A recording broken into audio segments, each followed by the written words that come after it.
ہندوؤں کی اس فیشسٹ اور زینسٹ آئیڈیالوجی کے مظاہرے اور کانگریس کے ہندو لیڈرز موہن داس گاندھی اور جواہر لال نہرو کے بار بار ہندوؤں کی مسلمانوں پہ سپیریورٹی جتانا محمد علی جناح کے لیے یہ یقینی بنانا تھا کہ اب وہ ہندوؤں کے ساتھ مزید کسی صورت میں نہیں چل سکتے۔ یہاں محمد علی جناح نے کانگریس چھوڑنے کا فیصلہ کیا۔ وقت کے ساتھ ساتھ عام ہندوؤں کا مسلمانوں کی طرف برا برتاؤ بڑھتا گیا۔ ہندوؤں کی زیادتیوں نے مسلمانوں کو اس بات پہ آمادہ کر دیا کہ اب ہندوؤں کے ساتھ ان کا کوئی گزارا نہیں۔ سن 1930 کے قریب مسلم لیگ کے سربراہ محمد علامہ اقبال نے الہ آباد میں ہوئے ایک اجلاس میں ٹو نیشن تھیوری کا انتخاب کیا، جس کی بنیاد پہ مسلمانوں کے لیے ایک الگ ملک بنانے کی اپیل کی گئی۔ ٹو نیشن تھیوری ہماری تاریخ کا وہ دستاویز ہے جس نے دنیا کی تاریخ بدلی، جسے کسی بھی صورت میں ڈینائی نہیں کیا جا سکتا۔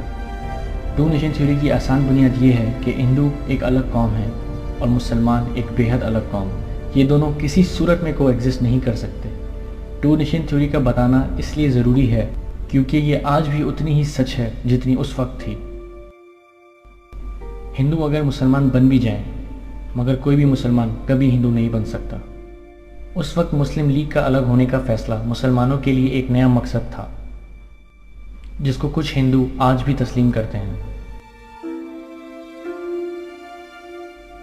یہ سوم آنند ہیں، ایک ہندو جو کبھی لاہور میں بسا کرتے تھے۔ At one level, they had very cordial relations. Our Muslim neighbors were very good. They helped us, we helped them. But see, Hindus had a curious inhibitions.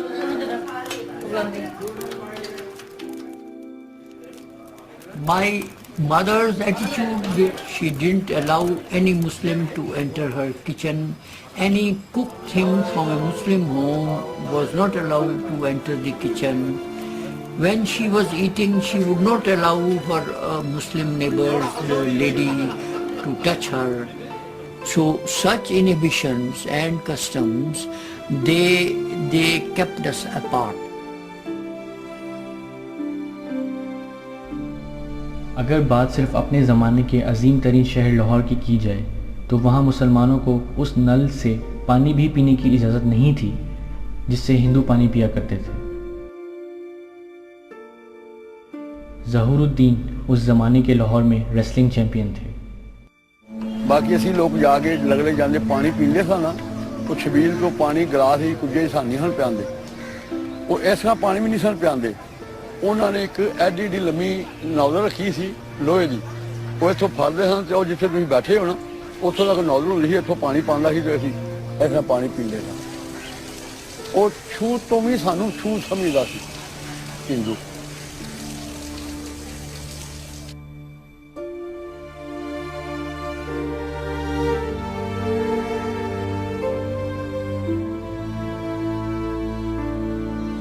The Muslims were not getting enough jobs, education, they were not so educated.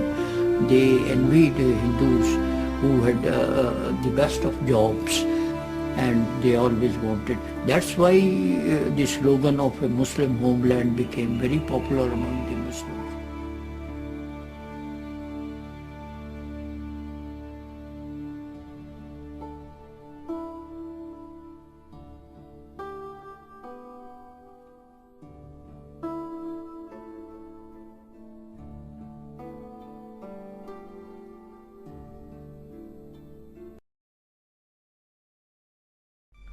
محمد علی جناح اس وقت India کی سیاست سے مایوس ہو کر England چلے گئے اور مسلم league کے ہونے کے باوجود انڈیا کے مسلمان منتشر تھے۔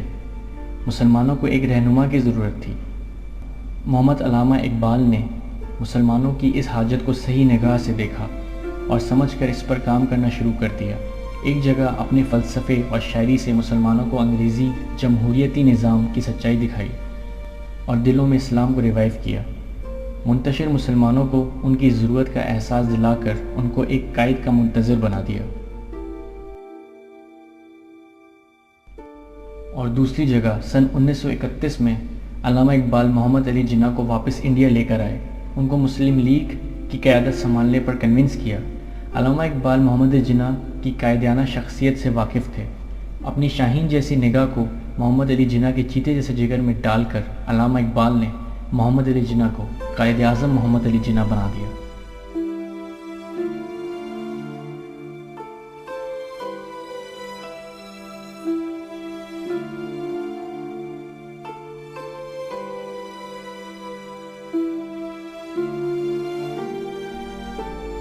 سن 1937 میں ہونے والے الیکشنز کے لیے مسلم لیگ کو موبلائز کیا جا رہا تھا.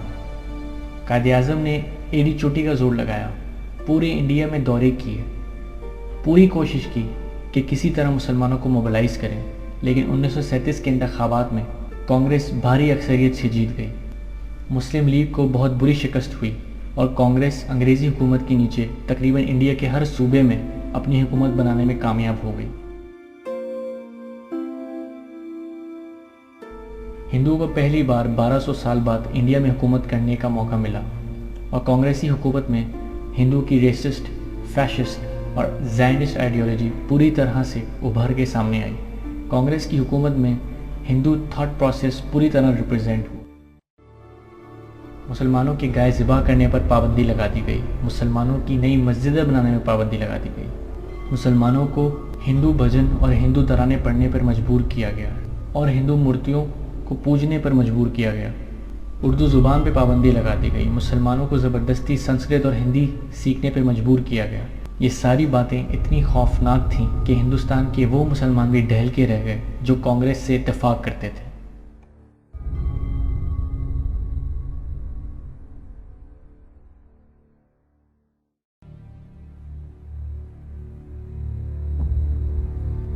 (1939) میں کانگریس کی حکومت ٹوٹ گئی,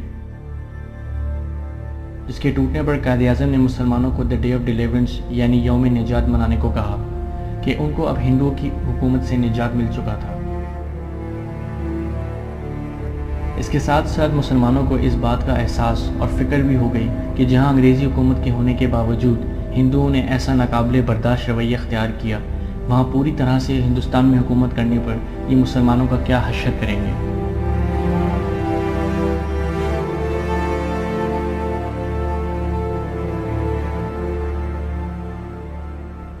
مسلمان اب پوری طرح ہندو ایکسٹریمزم سے واقف ہو چکے تھے. مسلمانوں میں بیداری جاگ رہی تھی, لیکن ان کو بیدار کرنے والے محمد علامہ اقبال اس دنیا سے 1938 میں رخصت ہو چکے تھے. لیکن اللہ کے فضل سے ان کی سوچ اور نگاہ اب ہر مسلمان میں تھی, علی گڑھ کے اسٹوڈنٹ سے لے کر مسلم لیگ کے بڑے بزرگوں تک.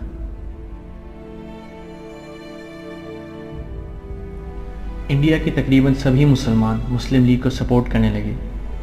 مسلمان یکجہت ہوئے اور پھر تاریخ میں انہوں نے اپنی تقدیر کا فیصلہ انگریزوں, ہندوؤں اور پوری دنیا کو سنا دیا. منٹو پارک لاہور, جہاں ہزاروں مسلمان جمع ہوئے اور ہندوستان سے اپنے لیے ایک الگ ملک بنانے کا فیصلہ کیا, ایک ایسا ملک جس کی بنیاد صرف ایک اللہ اور اس کے آخری رسول کا نام ہوگا, جہاں نظام قرآن اور سنت کا ہوگا اور قیامت تک مسلمان سکون سے اور آزادی سے اللہ کی عبادت کر سکیں گے اور اللہ کے حکم کو اپنا قانون بنائیں گے, جس کے ہر کونے پہ صرف اللہ کا نام ہوگا, جس کے دل میں اس کے آخری نبی کے لیے بے انتہا پیار ہوگا, جس کا ہر حصہ اللہ کی نافرمانی اور گناہوں سے پاک ہوگا اور جس کا نام پاکستان ہوگا.